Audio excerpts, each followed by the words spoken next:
We are live at the Engadget stage, kicking things here off with, I think the best way we could do this. Actor, comedian, author, woodworker. Am I missing anything? No, that's plenty. Thank you. Okay. Nick Offerman. So, welcome. Thank you for being here. Thank you. Thank you for having me. So have you ever been to CES before? Is this your first time? I've never been to the consumer electronics, sex technology. Yeah, they unfortunately cut the sex part out of it a long time ago. So CE. I All right. know. But no, this is my first time.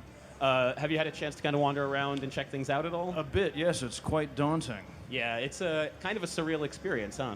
Yeah. But I imagine you've done other big conventions before.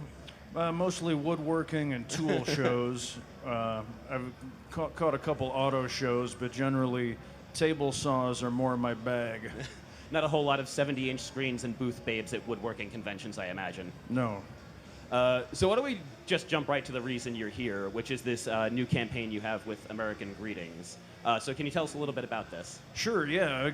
I was very excited to be brought on board by American Greetings, and I think it's a fantastic idea to say that here on the forefront of electronic technology, the actual device of a card with a sentimental message in it is the original and most important text, you know?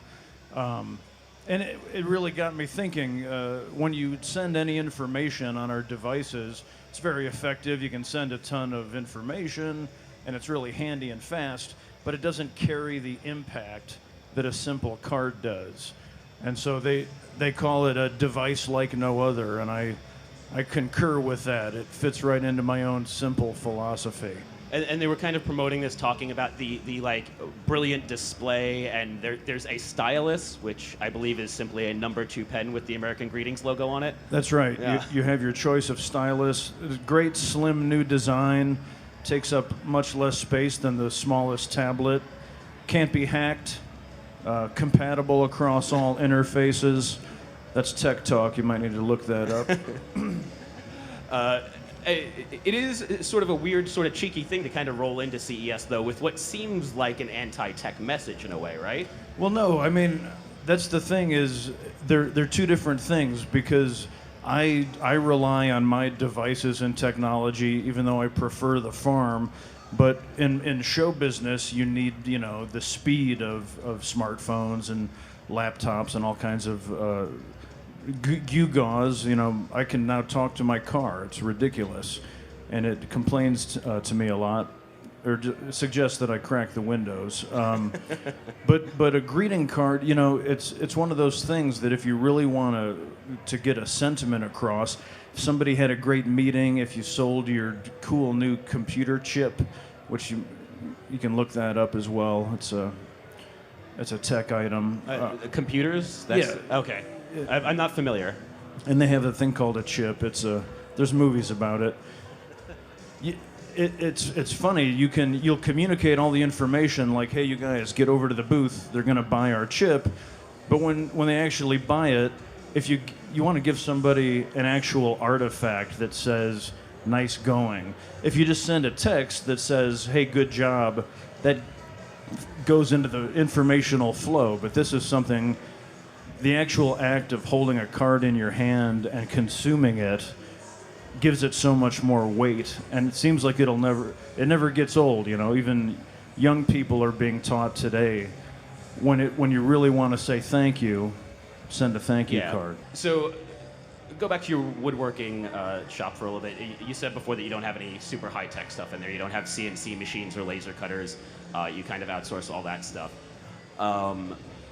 But all those sort of tools are like cornerstones of the maker movement, and do you kind of identify with that? Do you consider yourself part of that?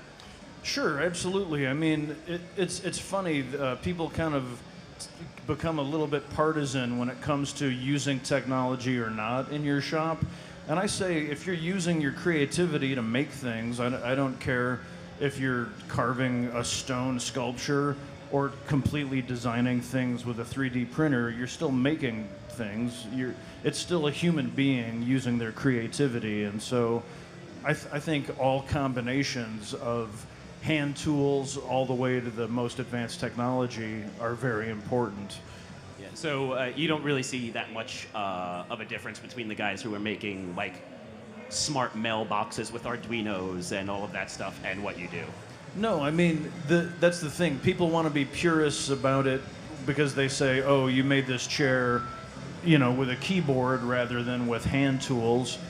And as long as the client doesn't care, then who cares? I mean, if you have a purist client, then you have to address that and say, okay, I'm not going to use any electricity in the making of this chair.